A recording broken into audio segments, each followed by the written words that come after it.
Hello, everybody. Welcome into the Fantasy Pros Football Podcast. I'm Ryan Wormeli, joined today by Pat Fitzmaurice and by our guest, Joe Orrico, No Expert FF on Twitter. Joe, we did a show last fall. We've been talking about trying to get you back on again. I'm really happy we got you on today. Thanks for having me, Ryan. Looking forward to chopping it up with Fitz. Probably no Travis Etienne talk today, but I'll survive for the episode. Somehow you'll make it through. Speaking of surviving through the episode, I'm sure everybody listening can tell that I lost my voice at the Expo in Canton this weekend. It was a super fun time. It was my first year there. I would highly recommend anybody who's ever considered going to make it out there next year. It was a blast talking to people in the industry, out of the industry, seeing my coworkers in person. I mean, it was a super fun time. And I talked basically nonstop for 3 straight days, and hence the voice sounding like what it does. Fitz, you are a wizened old veteran of the Expo, have been there many times before. What did you think of this weekend? Yeah, I don't know what you're talking about, Worm. I had no fun at all talking to, 300, 400 of my good friends in the fantasy industry. Totally bad time in Canton. No, it was great. All thanks to Bob Lung for organizing this, and just so good to see everyone out there. And now I need to sleep for like 3 days. Fitz was my Sherpa throughout the whole event, kind of, my guiding light of I'm just going to kind of stay attached at his hip. He'll show me where to go, who to talk to, where to go drink, most importantly of all. We, of course, hung out with Debro and Erickson and Mayer as well. And just a super fun time. Just quickly, do you want to give any thoughts on how you did in the Kings Classic? Yeah, I liked our snake draft a lot. We were picking, I think, 10th out of 14. That seemed to go pretty well. I think my partner Andrew Hall and I executed our plan pretty well. And then in the auction portion, kind of a mixed bag. We had a plan, and I sort of thought we executed it, but the $200 don't stretch quite as far as you think it might in a 14-person auction. So we'll see on that one. Super fun event just to sit in and watch you guys drafting. I sat in for some of the salary cap section and kind of got to watch that. And it's you, it's Harmon, Pianowski, Ratcliffe, Pat Doherty, Bob Harris, JJ Zachary. I mean, just like all the big hitters were there. And it's really cool to watch kind of the true experts dive in and get to see them work. And that includes you, of course, Fitz. So that was a pleasure to get to watch as well. But I'll be curious to hear how that league goes for you this year. Enough preamble about the Expo. We will dive right in here. We are talking about some wide receivers today. Top 50 wide receiver rankings and tiers. It is exactly what it sounds like. We're going to run through each of the top. I think it covers 6 tiers. And we will just kind of react to where these guys are ranked, where we think they should be ranked. Should they be higher? Should they be lower? You can find all of our 2024 consensus rankings and tiers at fantasypros.com/rankings. You can go there to find the half PPR consensus wide receiver rankings. That's what we'll be drawing from today. So this is based on the rankings, not ADP currently. A couple of quick housekeeping notes about some prizes that we're giving away. We have a winner for the Trophy Smacks Championship belt. It is Art of Stew.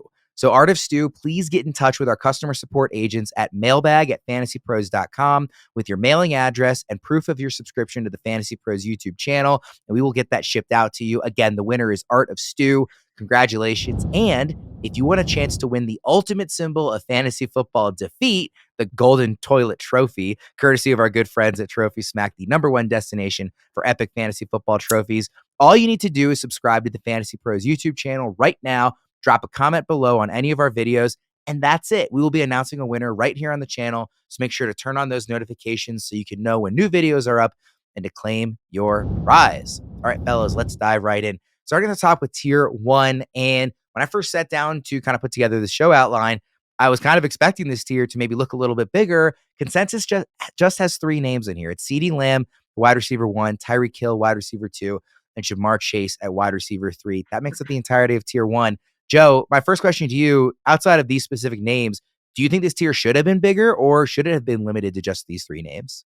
I think this tier should be just these 3 names, because when you start to get into tier 2, not to spoil anything, Justin Jefferson, some QB question marks, Amon-Ra St. Brown, never really seen him dropping 50, 55 points, right? But when you look at CeeDee Lamb, I mean, what are we even talking about? Last year, first in points per game, first in points, second in receiving yards, first in receptions, targets, touchdowns. That's CeeDee Lamb. Tyreek Hill, speaking of high floor, high ceiling. He finished as a top 5 wide receiver in 60% of his games played last season. The next closest was Lamb at 31%. Really, the guy that some people might have a problem with is Jamar Chase in this tier, but leads the NFL in red zone targets per game over the past 2 seasons. Top 12 wide receiver last year with basically no QB. So I have no problem with him being in this tier. Yeah, Fitz, I'm curious, your thought on the same question. And I have these guys as top 3 too, but just in a different order. So I think it's the right 3. You can make a case that Justin Jefferson and Amon-Ra St. Brown belong here, but the 3 we have in this tier, Lamb, Hill, and Chase, are the 3 that I am considering if I have the 102 pick and Christian McCaffrey goes 101. And I think there are reasonable cases to be made for all 3 of these guys. Yeah, I think, it kind of comes down sometimes to your philosophical, like how you define tiers, because I do think that I would not take Jefferson or Amon-Ra, who are really the 2 that we're talking about that could have been in here. I'm not taking either of those 2 ahead of any of these 3, but I do feel like in my head, they're maybe a little bit closer to these guys than the rest of tier 2. And you guys might disagree. We'll get to tier 2 in a second. I'll be curious to think about that. When it comes to these 3 specifically, though, Joe, are you taking them 2, 3, 4 behind CMC, kind of like assuming, we're comfortable with the health there? Are you taking Bijan or Breece Hall kind of intermittent with these wide receivers? Do you see them as clear top 5 picks, or kind of, sparsed out with some of those running backs? I do think these 3 wide receivers with McCaffrey, Bijan, and Breece really are the top 6 for me. I have Breece and Bijan very close to CMC. Honestly, I have Breece ahead of both of them, just ever so slightly. As a result, though, I do like to take CD 101 in a PPR league because I like the running backs at the 2-3 turn a little more than I like the wide receivers at the 2-3 turn, who we're going to talk about later. Feel like some of the wide receivers end of round 2, beginning of round 3 are very similar to a lot of the wide receivers in round 4, actually, who are great value picks. So I do find myself going with CD at the 101. I think he's just a little less risky than Tyreek at his age. Not predicting anything. And Jamar, he's a little more proven than Jamar. So I like CD first, and then take your pick from the next 5, realistically. I have CD in terms of just the receivers. I do have CD as 1. I have Chase 2, actually, and then Tyreek 3. And part of it is just like, relies on speed, started to get banged up a little last year. It could look really bad because when he was on the field last year, he looked like a borderline MVP candidate. So we'll see if that pans out well. But I do go CD, Chase, and then Tyreek. What's your order, Fitz?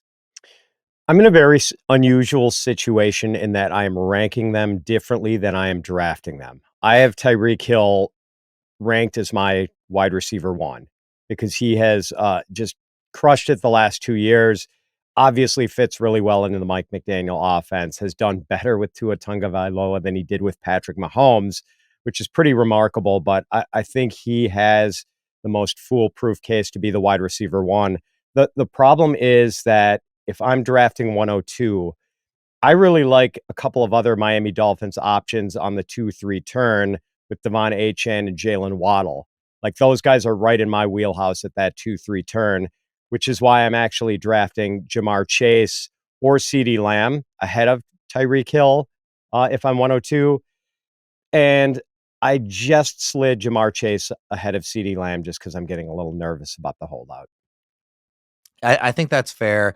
I'm actually kind of doing the same thing when it comes to the running back question, where I'm kind of ranking these guys ahead of the running backs. But when I'm sitting there on draft day, I just enjoy the way my team looks better if I have one of Bijan or Breece Hall. Like I just don't want to leave drafts without those guys. And so I often find myself taking them maybe even earlier than I'm ranking them, which maybe says that I should be ranking them differently. Yeah, Worm, could I interject something about that real quick? So I think in a league where you are required to start 3 wide receivers, it makes a lot of sense to go with a receiver, one of these top 3 over Bijan or Breece Hall, because, in any league where you have 1 quarterback, 2 running backs, 3 receivers, 1 tight end, and a flex, you could have up to 50% of your non-kickers, non-defenses being wide receivers. And it is important to get that. And at minimum, it's going to be 37.5% with 3 out of 8.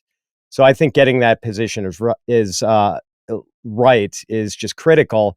But if you only have to start 2 wide receivers, it's much more easy to address that position in a satisfactory way.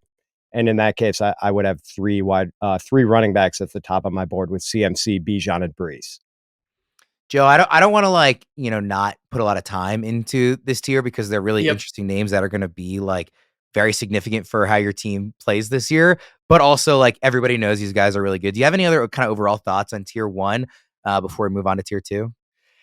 It's this is why I think 4th overall, 5th overall this year is just a great pick and draft, because we're going to sit here and try to split hairs over CeeDee Lamb, Tyreek Hill, Jamar Chase, and we're even bringing in the running backs now. In reality, all you need is one of those guys, and you can get an earlier 2nd round pick. So I get the question a lot, what's the best pick this year? I think 4th, 5th, grab one of these wide receivers, grab one of those running backs we're talking about, and don't even worry about splitting the hairs. I totally agree. What's your favorite pick this year, Fitz? I don't mind like 8. I always kind of like being near the middle in drafts, and at 8, I'm assured of like, Amon-Ra St. Brown, even 9 with Jonathan Taylor or whatever. But like Joe makes a really good case for like 4 or 5. So, I kind of like to be somewhere in the middle between 4 to 8. So I'm really content there. Quick note for everybody on DraftKings Sportsbook. It's time to throw another shrimp on the Barbie.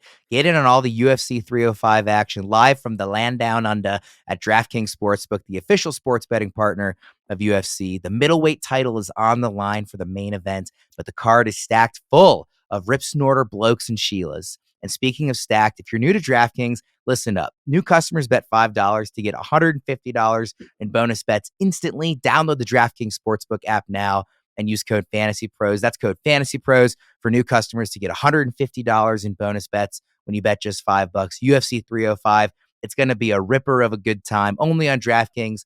The crown is yours. I apologize to everybody for doing a little bit of the Australian accent, but you're welcome for not doing the whole read in an Australian accent. That would have been brutal. So you're welcome for that. Let's go to tier 2.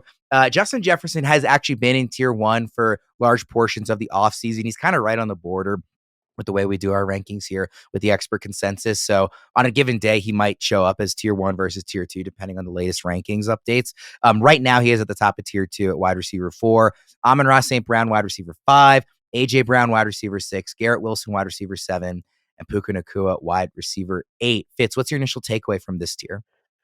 I have them ordered in the exact same way, and the only question is whether you want to split off Jefferson and Amon-Ra into their own tier. What do you think, Joe? Same order for you?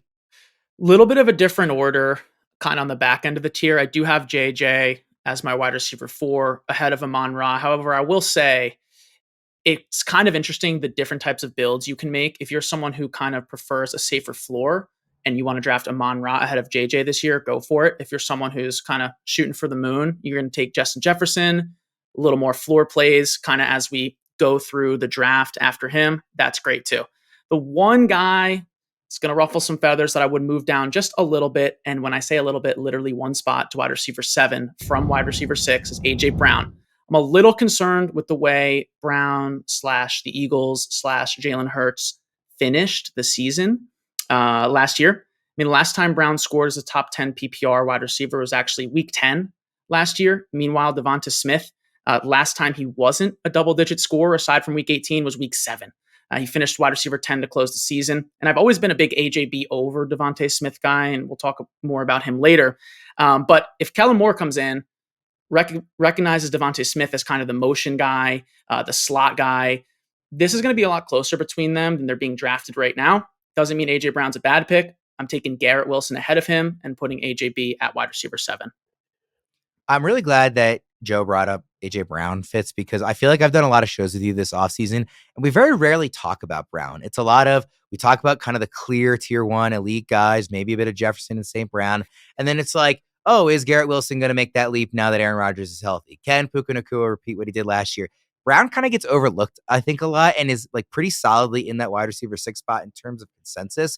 It seems like to me, some people, obviously Joe disagrees a little, but, I just feel like it doesn't get discussed really that much. What's your kind of, approach to drafting AJ Brown this year, Fitz? I am sort of with Joe where I've wrestled with A.J. Brown versus Garrett Wilson. And I do have A.J. Brown ranked higher. And I've been second guessing myself for months on that. And it's funny that the A.J. Brown and the Eagles thing is coming up again because on the trip to Canton, when you, me, Derek Brown, and Andrew Erickson were having lunch on Friday and, enjoying the sports simulation, when you were ripping it up in simulated baseball worm and showing it off that rocket arm.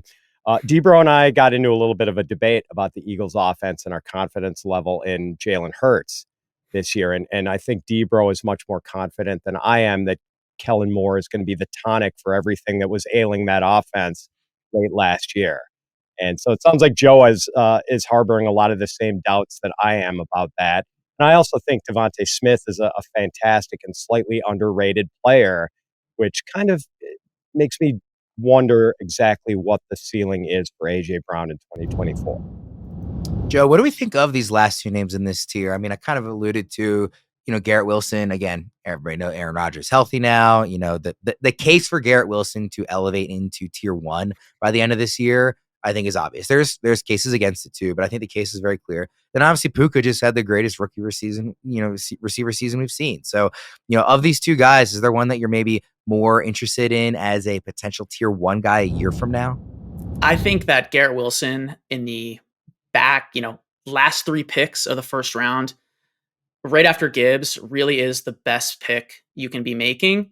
It's like a ball type of pick. If you look at Garrett Wilson throughout his first 2 years in the NFL, most targets ever amongst basically any wide receiver, only 1.9% of them occurred inside the opponent's 5-yard line. When you look at the guys going in front of him in terms of talent, Amon-Ra, JJ, Jamar, Tyreek, CeeDee Lamb, studs, he is just as good as a receiver on a route basis, every one of them. He is equally as talented, if not better, in some aspects than some of them. He literally just needs a middle-level Aaron Rodgers at the late stage of his career to deliver him the ball. I'm very excited to finally see it. Fingers crossed we get to.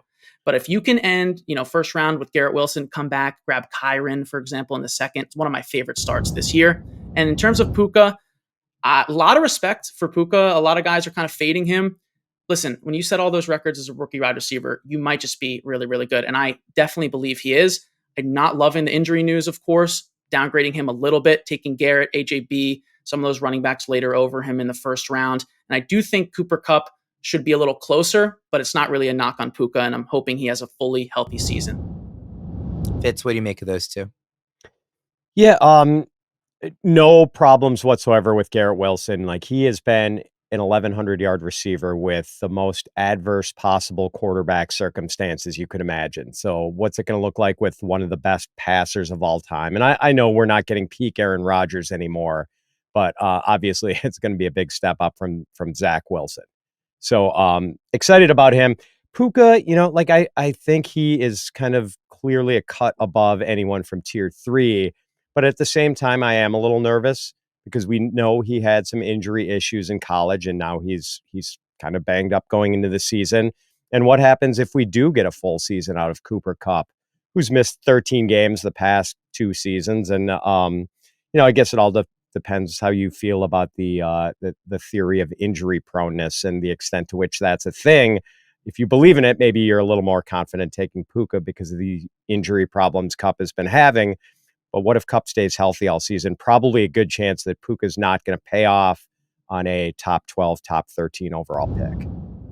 Let's start looking at tier 3 here. This runs from wide receiver 9 to wide receiver 16. It includes, in order, Marvin Harrison Jr., Devontae Adams, Chris Olave, Drake London, Mike Evans, Brandon Ayuk, Nico Collins, and Deebo Samuel. So any of these names could kind of stand out for a number of different reasons, kind of just depending on personal preference. I do want to start with Marvin Harrison Jr. right at the top because a rookie wide receiver who's never played a down of NFL football coming in right off the bat at wide receiver 9 doesn't typically happen. Joe, do you think that is too aggressive of a consensus ranking on Harrison, or are you buying the hype that, hey, this was a prospect who was, the word generational was thrown around, who landed in a really ideal spot, it appears, and is maybe deserving of this aggressive ranking?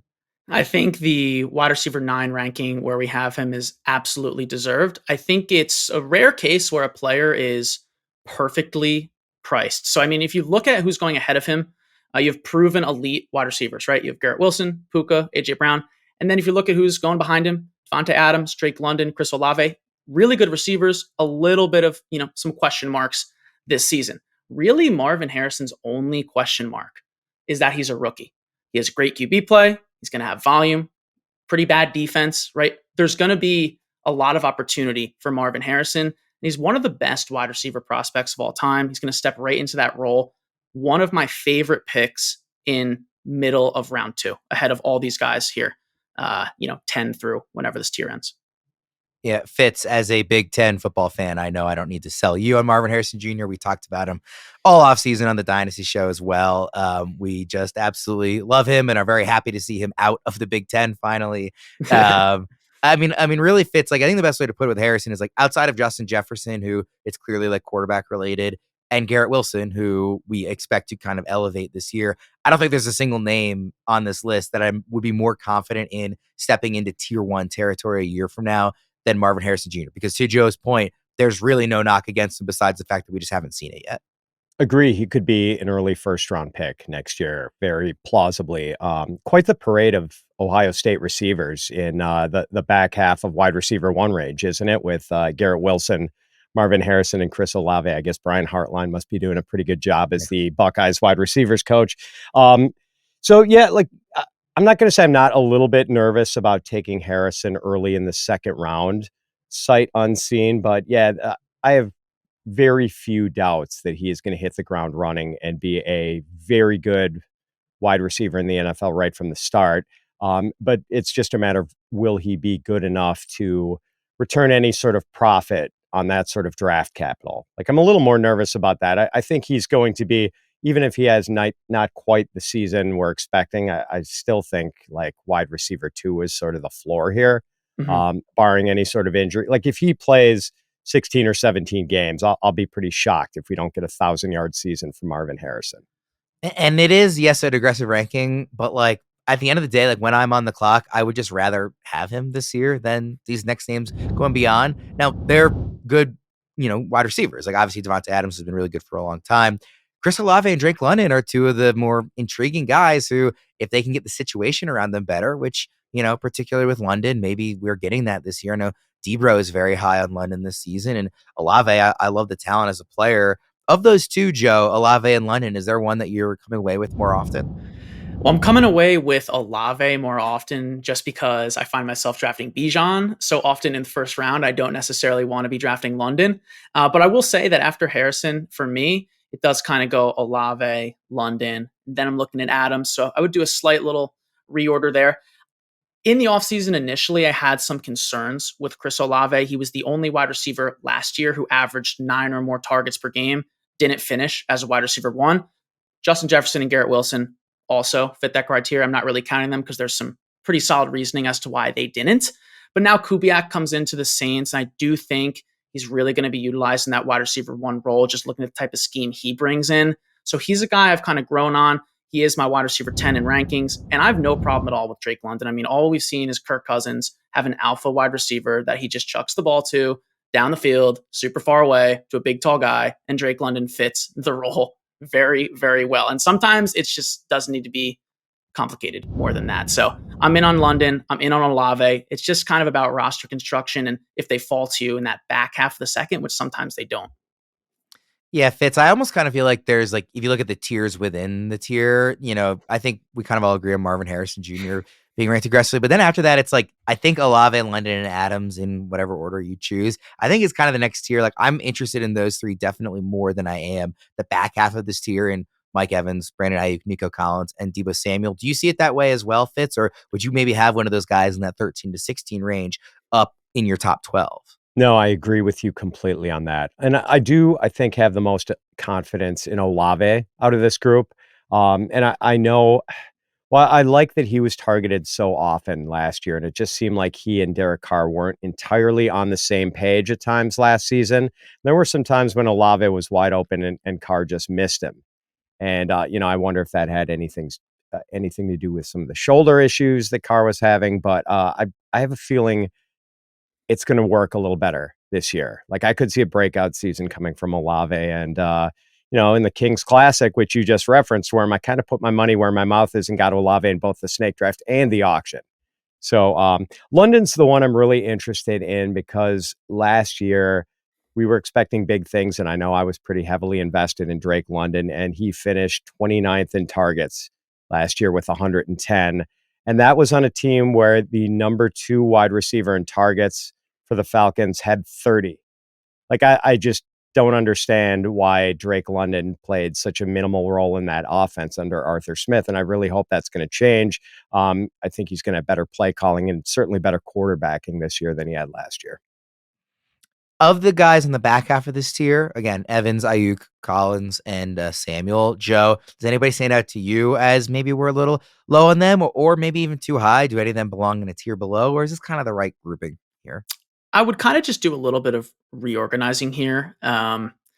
If anything, I would bring Waddle up from tier 4 and throw him in this tier, maybe even Metcalf, Kupp, right? We're going to talk about them in a second, but sticking with the guys in tier 3, Debo at 16. At this point, I am really kind of ranking him ahead of Brandon Ayuk, just based on vibes alone. But if we look at fantasy points as well, I mean, average fantasy points and finishes as a wide receiver 1, Debo's finishing as a wide receiver 1, a top 12 wide receiver in a higher percentage of games than Ayuk. Ayuk's floor is a little higher, less injury risk. I get it, but Debo for fantasy really is just a cheat code. I mean, if I leave drafts with Debo, drafting him in the wide receiver 16 as my wide receiver 1, I'm feeling pretty good about it. So would like to see a little bit more respect on Debo's name, and not for nothing, he wants to be on the 49ers right now.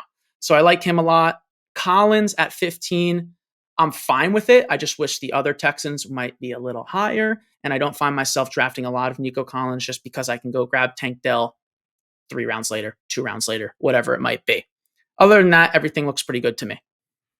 First of all, I've been pushing for Fantasy Pros to include vibes in our expert consensus rankings for years, so I fully support that. Thank you.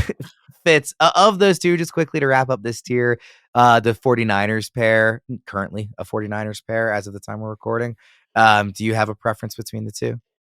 I have Ayuk ranked slightly higher, although I do still think Ayuk is overpriced. Like among receivers with at least 50 targets last year, he was number 1 in yards per target, number 2 in yards per catch, and number 6 in yards per route run.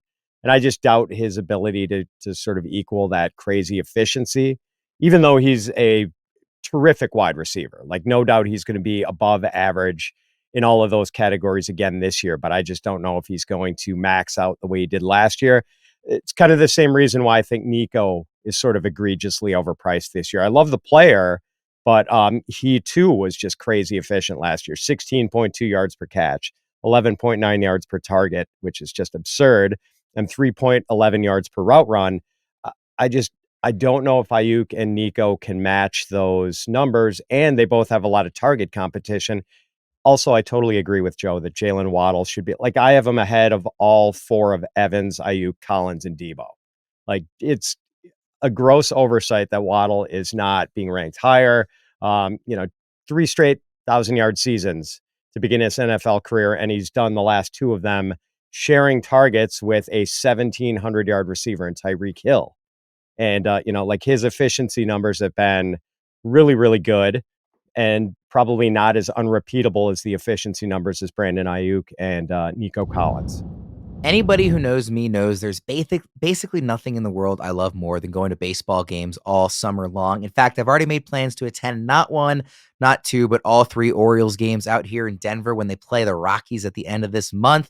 And to make sure I get the best seats for those games at the best price, I turned to Game Time. With killer last-minute deals, all-in prices, views from your seat, and their lowest price guarantee, Game Time takes the guesswork out of buying MLB tickets. I'll be planning ahead for this O's series, of course, but one of my favorite things about Game Time is the last-minute deals. You can save up to 60% off buying last minute for not just sports, but concerts, comedy, theater, and more. I'll be headed to a concert at Red Rocks this month too, and you can be sure I'll be checking out Game Time's last-minute deals for that one. 2 other features that I love for how much it takes the frustration out of ticket buying are Game Time seat views, showing your view from the seat before you buy, and all-in pricing, so I know the total up front with no hidden fees. Game Time is simple to use, but more importantly, the app gives me all the information I need to make an easy ticket purchase. So this summer, take the guesswork out of buying MLB tickets with Game Time. Download the Game Time app, create an account, and use code FANTASYPROS for $20 off your first purchase. Terms apply. Again, create an account and redeem code FANTASYPROS for $20 off. Download Game Time today. Last minute tickets, lowest price guaranteed. All right, guys, we'll move to tier 4 here. Right at the top is the aforementioned Jaylen Waddle, wide receiver 17. Following him, Cooper Kupp, DK Metcalf, DJ Moore, Michael Pittman Jr., Devonta Smith, Amari Cooper, and Malik Nabers. Fitz, you already kind of started the conversation on Waddle, so let's start with him. I did a double take when I was putting this together to make sure I wasn't reading it wrong, but he wasn't in tier 3. I'm totally with you. I've got him wide receiver 14 in my rankings this year. I think he deserves to be in tier 3, very obviously, for the reasons you started to allude to. Joe, do you agree with kind of us thinking that Waddle is just, quite frankly, way too low? Yeah, Waddle's way too low. I have him ahead of Debo, Nico, Ayuk, Evans, and I have him kind of right next to Olave in London. I don't really know what else he needs to do other than stay healthy to prove that, he is a top 12 wide receiver, a low-end wide receiver 1. I mean, he finished there in PPR his rookie season, I believe, so I'm all in on Waddle.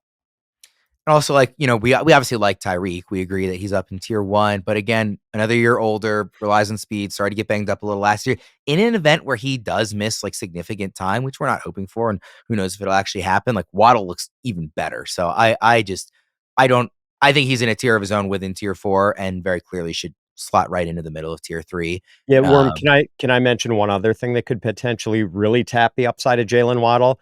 I think the Miami defense could be really bad this year.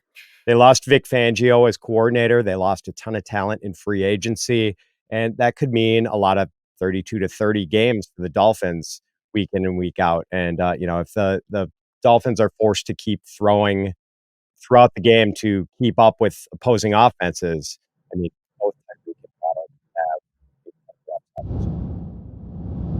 have. Of some of the other names in this tier, you got some veterans in terms of Cooper Kupp. DJ Moore has been around for a surprisingly long time. Amari Cooper, obviously older. You also got some of the young guys. You've got, Malik Nabers, obviously a rookie. He's got some injury question marks as of right now as well. So that's something to keep in mind. I was ranking him even more aggressively than this prior to that. So I, kind of just want to keep an eye on that.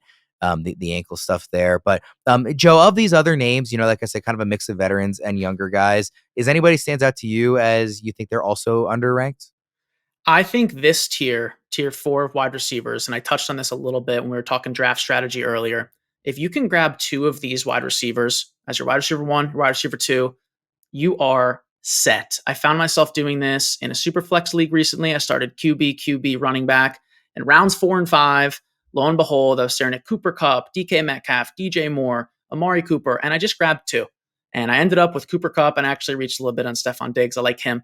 Anyway, this set of receivers is my favorite set to draft. If we look at the last guy in the tier, Malik Nabers, drafted 6th overall to the Giants, of course.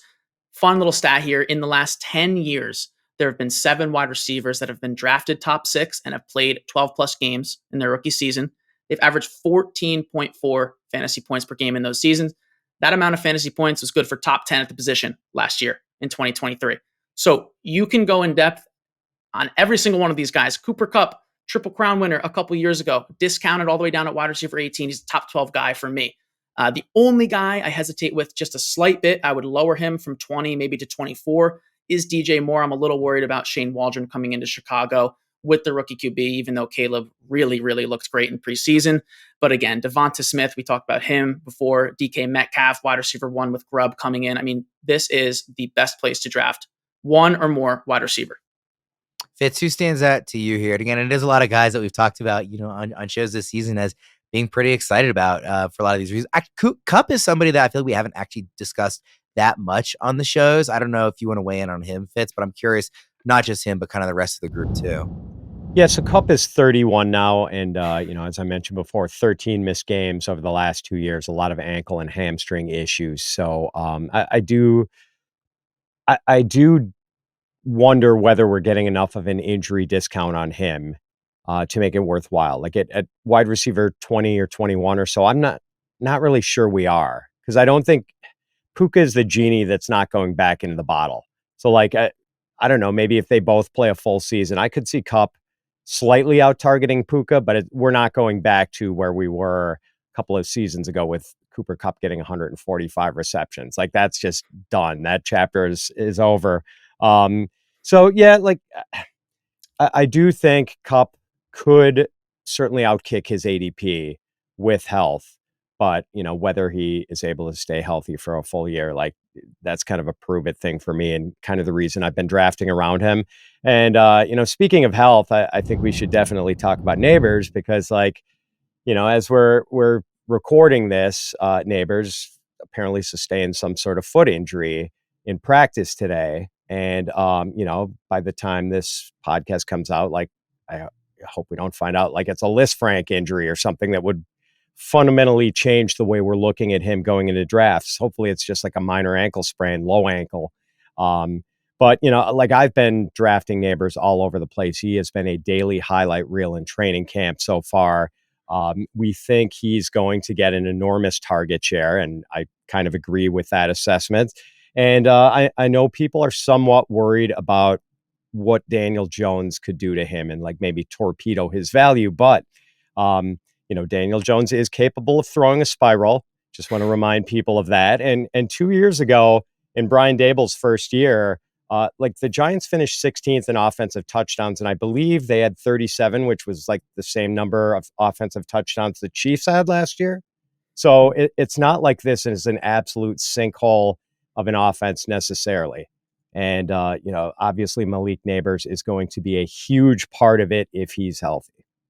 Prior to this injury question mark, and again, it remains to be seen how much of a question mark it even is, I had him at 20, not down at 24, and even was thinking about moving him up from there. Like, there's just like nothing that I can say bad about Malik Nabers, and I don't think the landing spot is, what was it as ideal as maybe Marvin Harrison Jr.'s? Probably not, but he's going to get all of the targets. Like you said, like Daniel Jones isn't like a great quarterback, but he's capable, I think, of having a guy of the talent level of Malik Nabers. I think he can carry him to a very, very strong rookie fantasy season. I have him at wide receiver 16. I will not be outflanked on Malik Nabers. Well, it was funny. We did an episode last week with Debro giving his favorite draft targets in every round. And by ADP, he was able to, under the rules we were kind of putting together, he was able to have Malik Nabers in round 5. And I was like, Debro, he's not getting to round 5 in any league that I'm participating in. I can promise you that I will be taking him in every round 4 if he's there. And in some leagues, I'm sure I'll be taking him even earlier than that. I just could not be more gung-ho. By the way, just on the health thing, I guess Daboll said that the ankle got twisted up and they didn't think it was a fracture. And then our Dr. Deepak Chona, who does great work with us on kind of the injury side of things, points out that he almost certainly has already had an x-ray. They get that pretty quickly. It's the MRIs that usually have to wait. So if they're saying it's probably not a fracture, then we can be reasonably certain it wasn't. So that's good news, obviously, and hopefully it does end up, they just might be overcautious with him because he's such a stud young player for them, but they'll certainly keep us updated. So we'll keep an eye on that. But yeah, assuming that we're all good on the health side, like 24 is too low. Where I have him at 20 is probably too low. Like, draft Malik Nabers is my main piece of advice here. All right, let's go to tier 5. This is a bigger one. I'll just read through the names quickly. But again, you can follow along on fantasypros.com/rankings if there's too many names being read here. This goes from wide receiver 25 to wide receiver 37. It's Steffon Diggs, T. Higgins, George Pickens, Zay Flowers, Tank Dell, Christian Kirk, Terry McLaurin, Chris Godwin, Keenan Allen, Diontae Johnson, Calvin Ridley, Rashee Rice, and Jayden Reed. Joe, let's start with the Texans guys here. Obviously, we touched briefly on Nico being up in tier 3. Both of his teammates of that kind of trio are down in tier 5. Diggs right at the top at wide receiver 25, Tank Dell at wide receiver 29. My general strategy has been to, once 2 of these guys are off the board, take the third, which has largely meant Tank Dell. Are you approaching it a different way? I'm approaching it pretty similarly. I'm kind of avoiding Nico Collins. I don't want to say avoiding. He's a good pick in the third or second even. Nothing wrong with that. I just wish Dell and Diggs were a little higher in ADP. And honestly, if that's not the case, that's totally fine because I think they're both values. If we just look at Dell versus Collins, which, once we add Diggs is a whole other conversation, but Dell versus Collins, there were a lot of games last year where Dell was injured, was out due to injury, was not in his full-time role yet. But when you combined all the factors and kind of looked at games where Dell was in his full-time role, fully healthy, in those games, he averaged 20.4 PPR fantasy points. Collins in those same games, 17.2 PPR fantasy points per game. So Dell, honestly, in those games was a little bit better. And I think with Diggs coming in, I'm not going to act like I know what's going to happen, but what I kind of think about is Diggs fell off a little bit last year. You look at his underlying wide receiver metrics. He lost a step just a little bit, but he doesn't need to be this alpha wide receiver doing it all now for the Texans. He literally just needs to play the slot, be efficient, be productive. If he sees 8 targets a game, 7 targets a game, it's going to be very good for fantasy. So I was actually on the clock in a draft recently, and I was looking at Dell versus Diggs, and it's pretty hard to argue with Steffon Diggs finishing top 10, the last couple years here. So I went with Diggs, and 2 weeks after the draft now, still feeling pretty good about it. I love both Texans at this point in the draft. Fitz, what are you doing with this receiving room? I'm sort of on the opposite track as Joe is here. I'm kind of drafting around the Texans receivers because I think they're all kind of overpriced. And, like Diggs, on one hand, it wouldn't surprise me if he led the team in targets, receptions, and everything, because this is a guy who, after all, has been just phenomenal his last 4 years in Buffalo. But, what Diggs showed us, like the last 10 games with the Bills, was pretty alarming. Like 1 touchdown, 5.3 yards per target over that stretch, with like Quentin Johnston is laughing at you for 5.3 yards per target. That's pretty bad. I don't know if that's somewhat weather related. Maybe there was a hidden injury we don't know about, but we don't know what this target distribution is going to look like. We saw in the first preseason game, I think Steffon Diggs was like animatedly, almost angrily talking to CJ Stroud about some sort of miscommunication. Tank Dell is probably the easiest buy-in just because he's cheapest, and I think he's really talented, but he's probably also going to be off the field and when the Texans are in 2 receiver sets. So I'm just a little terrified by the whole situation, and I've maybe gotten drafted each of those 3 guys like once in best ball just to cover myself. 'Cause like the way it goes right for a couple of these guys is if one of the trio gets hurt, and then all of a sudden the other 2 can certainly live up to, if not exceed, their average draft position. But I feel bad saying it, but it might almost take an injury for for something other than all 3 of these guys to look very overpriced by the end of the season. The 3 names between Diggs and Dell in these rankings are 3 AFC North receivers. It's T. Higgins, George Pickens, and Zay Flowers. Fitz, of those 3, I believe you have Pickens first, then Zay, then T. Correct me if I have that wrong. Correct. And Pickens is really interesting because he has averaged 5.6 targets a game for his career, and his ability to command targets has been sort of the biggest question about him. Certainly they're high value targets because he's more of a vertical receiver guy and great contested catch guy who makes these highlight reel plays. But he did average 8.3 targets a game over the first, not first 4 games, but over the 4 games last year, early in the season, where Diontae Johnson missed time with a hamstring injury. So maybe we see some of that now that it looks like Brandon Ayuk is not going to Pittsburgh, and Pickens is pretty clearly going to be the alpha receiver on a team that doesn't have much else besides him in the wide receiver room. You just wonder if maybe that hurts Pickens if there's a little more defensive attention on him now. So, but like at this outside the top 20 at wide receiver, I'm certainly at least interested in Pickens in drafts. What do you make of this kind of trio of AFC North receivers, Joe? I think a lot of it comes down to roster construction, and kind of opposite from Pat. This is where I find myself leaning into those Texans, right? Like Dell and Diggs over Higgins, Pickens, and Flowers. Just because I'm like, okay, these are very good receivers with a very good QB with a lot of volume. And even if there's 3 of them, I think they'll be pretty productive, right? I'm more comfortable with those guys as my wide receiver 2. When I get to flex, where I'm kind of targeting I don't want to say boom bust, but a guy with a very high ceiling, maybe a bit of a lower floor. That's where I'm more comfortable drafting a Pickens, a Flowers, a Higgins. Pickens does worry me just a little bit. I can't point to any underlying metrics here that tells any of us that he's a bad receiver. He's not. He's an absolute monster, but I'm just very nervous about Arthur Smith. I mean, watching last year with Drake London, and honestly the year before, I just was so frustrated, so upset. We all were, and I just hope that does not happen to George Pickens. But I don't think Pickens is going to be quiet if it does. So I'm interested to see how that plays out. T. Higgins is a guy I think finally, for the first time in years, is appropriately priced here around this wide receiver 25 to 30 range. high upside flex, little bit of risk. Joe Burrow, I like him there a lot. And I don't really find myself drafting a ton of Zay Flowers just because I do think Mark Andrews is still that number one option for Lamar. But again, if he's my flex, I'm pretty happy with that. Worm, can I ask you a question since you are the resident Ravens expert? Zay Flowers has been kind of one of the guys I've been most vexed by in trying to figure out where to rank him and whether to draft him. What is your take on Zay's outlook for this season? I think this is definitely the right range for him. I might be a couple spots higher than 28, but not significantly higher. I find myself somewhat vexed as well. On the one hand, like Odell is gone and Rashad Bateman already dealing with injuries. What a shocker. It happens every August.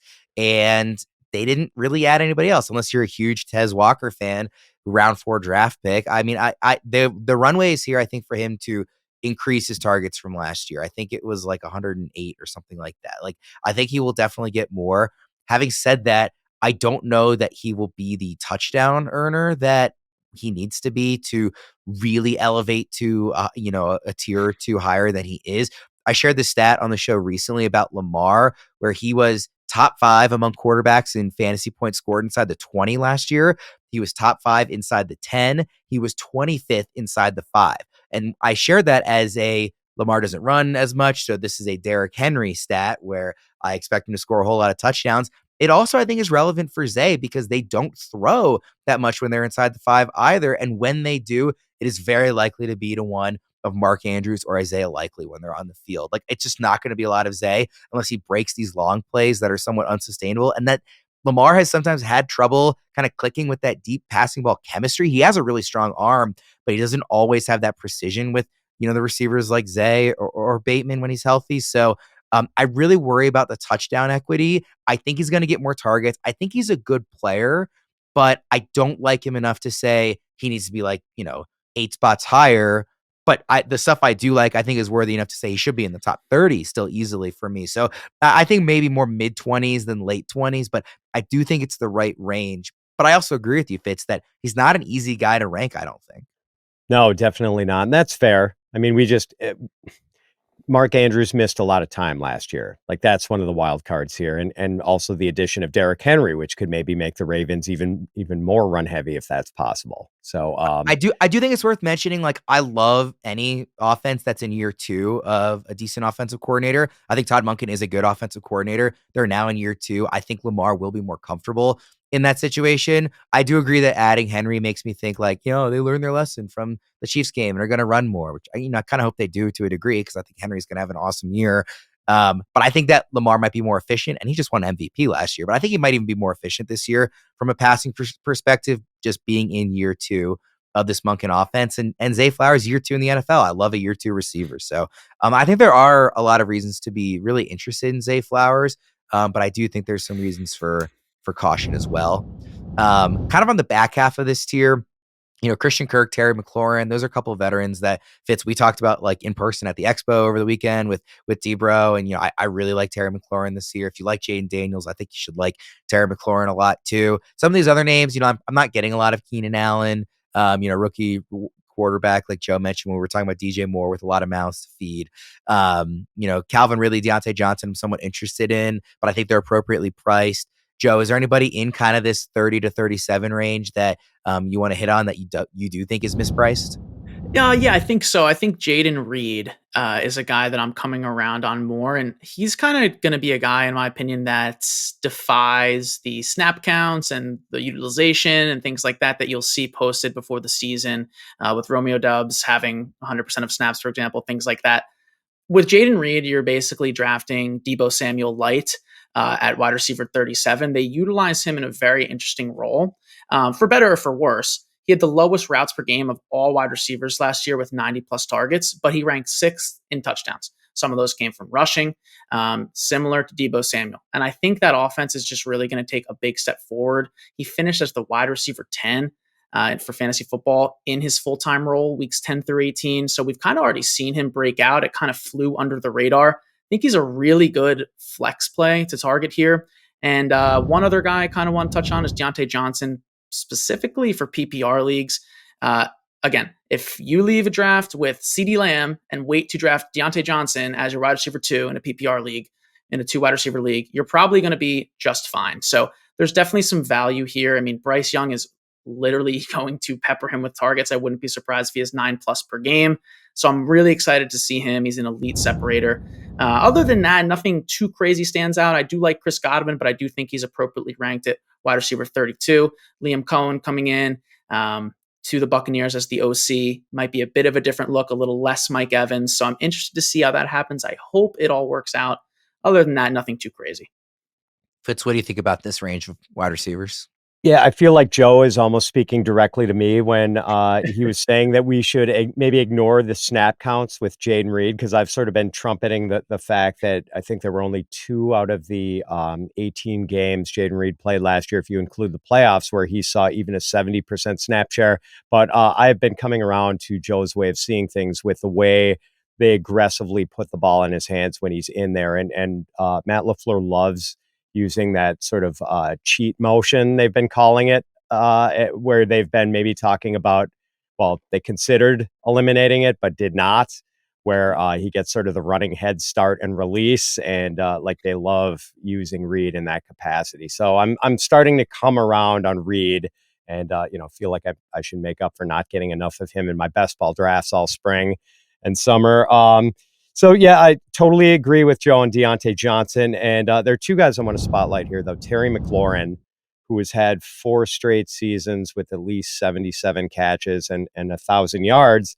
And he has done that where the quarterbacks with whom he has played at least 2 games over that period, Dwayne Haskins, Kyle Allen, late career Alex Smith, Carson Wentz, Taylor Heineke, Sam Howell, and Jacoby Brissett.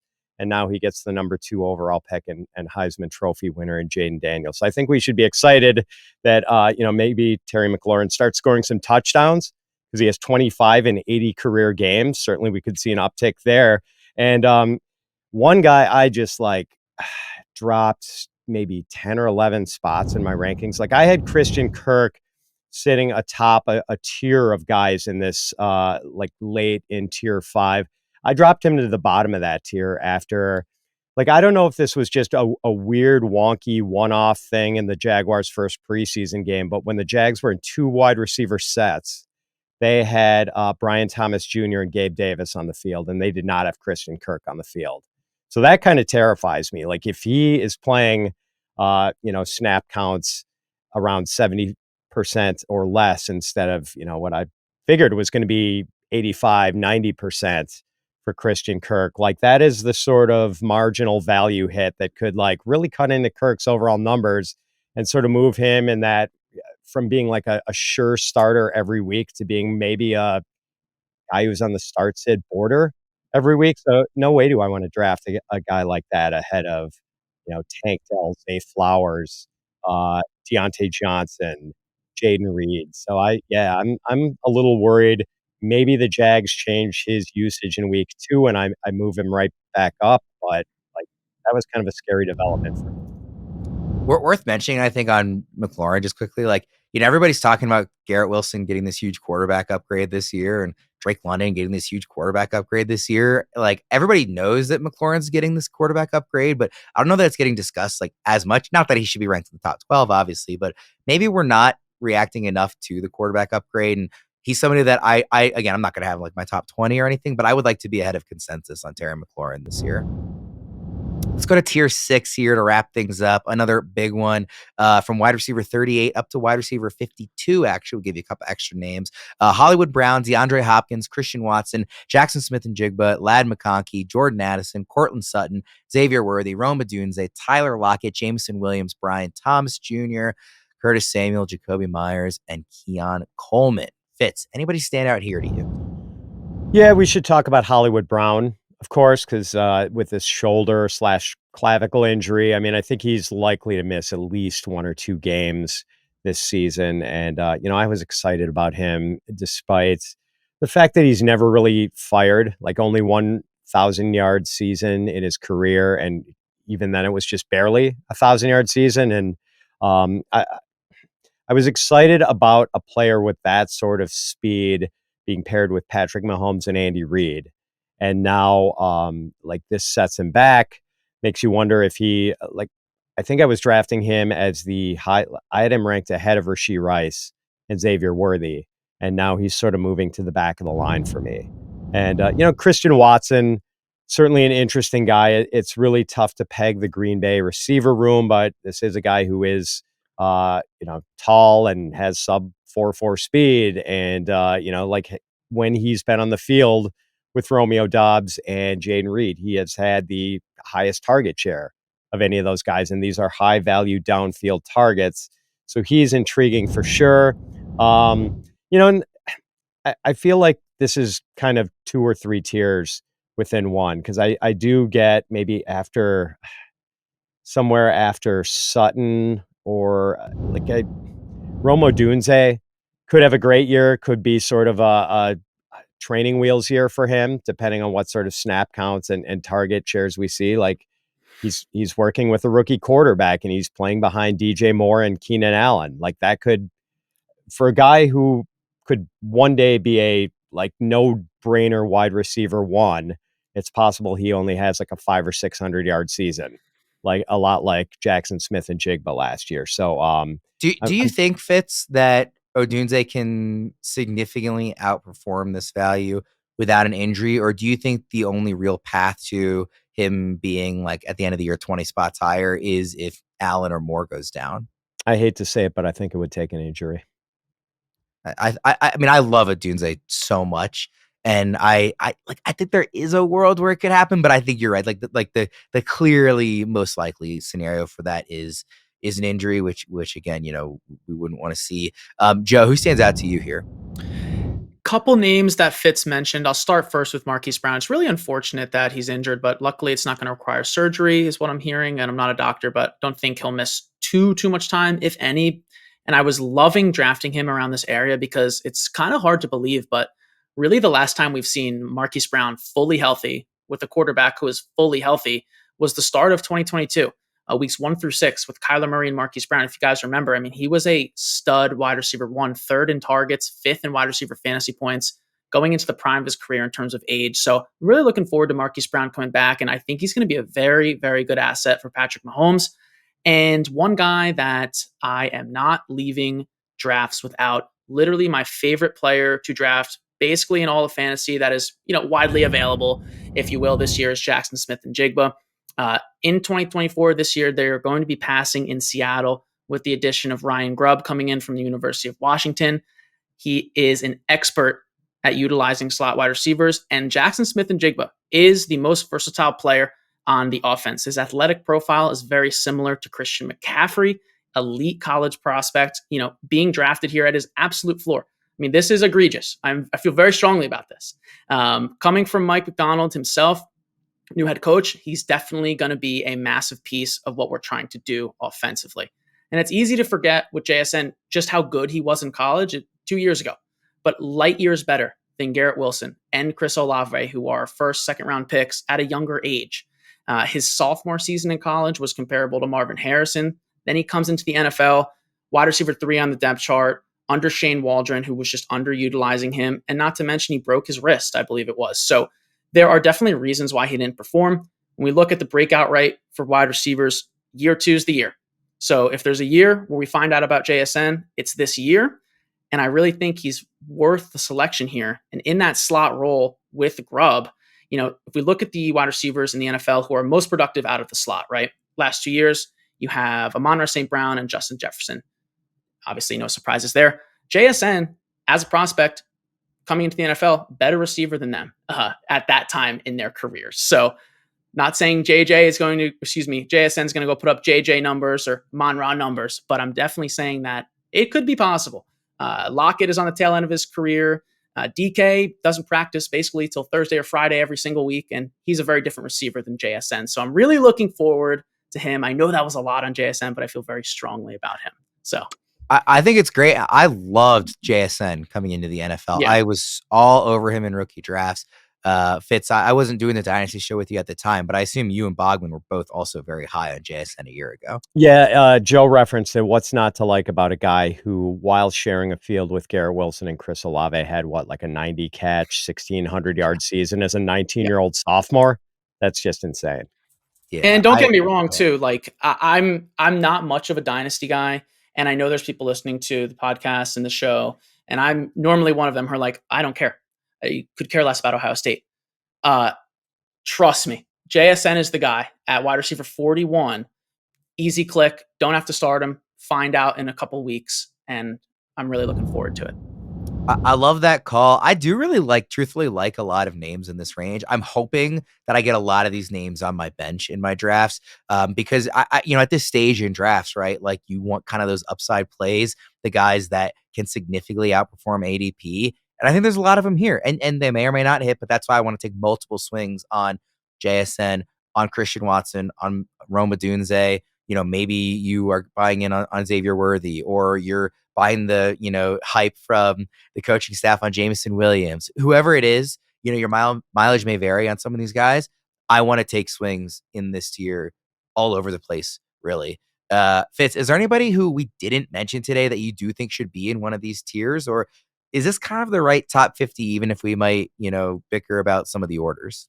Yeah, I don't think there were any severe oversights. How you want to order that, the guys on tier 6, certainly open to interpretation. I mean, like, you could make a case for putting Romeo Doubs there, like yet another Packer receiver. And I'm not trying to be a homer here, but apparently Jair Alexander, Packers cornerback, thinks the two best wide receivers in the league are Devontae Adams and Romeo Doubs. But Dobbs has apparently been putting on a show in training camp, and like it's not inconceivable that he could lead the Green Bay wide receivers in targets this year. Anybody stand out to you, Joe, that was missing, like a Khalil Shakir maybe, or Dobbs, or anybody else? Kind of seeing what the Bills are doing in preseason and what we're hearing from practice, I'm getting more confused by the day from the Buffalo wide receivers. So I'm actually just leaning into Coleman because I think his skill set is very different from everybody there, and he's a rookie, and it's unclear.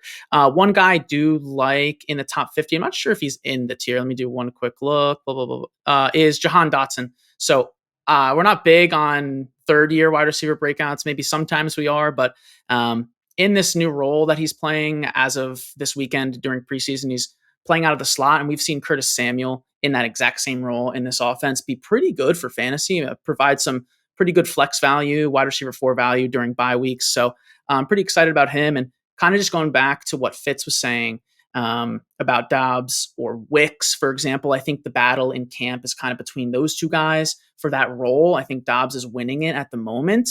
I like loading up on the Packers wide receivers, but just that unclarity that, is Dobbs the guy? Is Wicks the guy?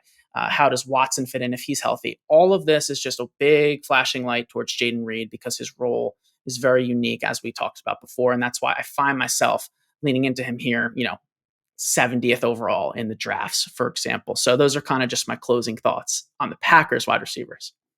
I really like that mention of Jahan Dotson, actually. He's somebody that I was getting everywhere last year. I mean, he was a top 90 pick in drafts last season. Yep. ADP. He was wide receiver 36.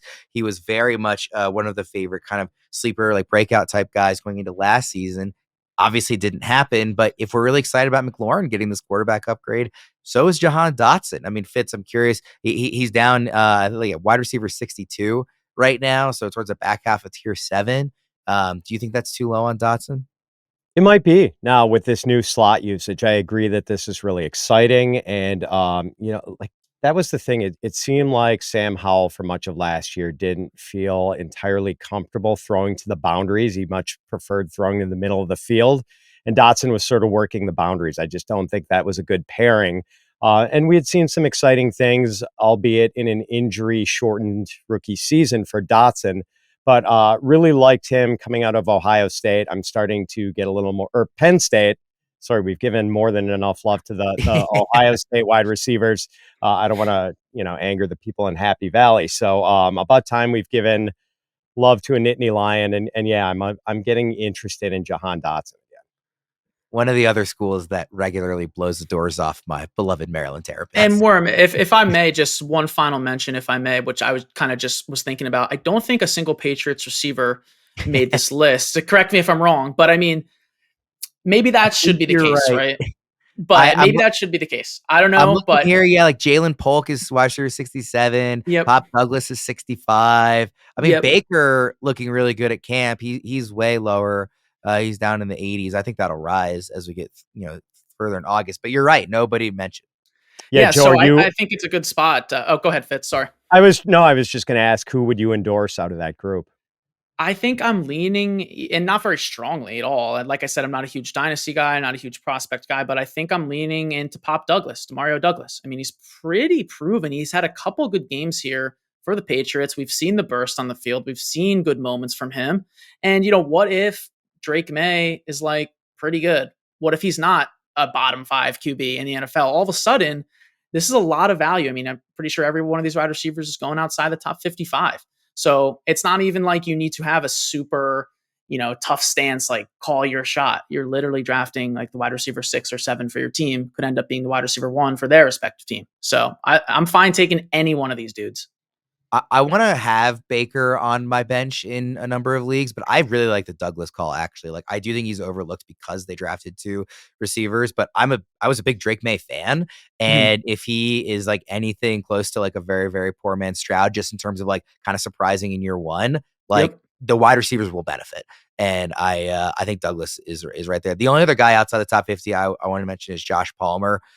Just because, again, like, I mean, assuming health is, for Justin Herbert throughout the season, but like I watched a lot of Greg Roman offense in Baltimore. Like, they will throw enough that with a quarterback as good as Herbert, somebody will catch balls and touchdowns and be good. And nobody has proven it to any degree. I do like Ladd McConkey, but nobody's proven it in LA except for Josh Palmer to a smaller degree, but more so than the other guys. So outside the top 50, as a guy who could very easily be Justin Herbert's top target, I am very interested in that as well. So he was one other name that I wanted to quickly mention. But I think we can get out of there on that. We went through well over 50 names here, so I hope everybody at least can take away something of value from this episode. Joe, really appreciate you coming on. Hopefully we can get you on with D-Bro and Joey P and everybody else here at some point. For Joe and Fitz, I'm Ryan Wormeli. Thanks everybody for tuning in, and we'll see you again next time.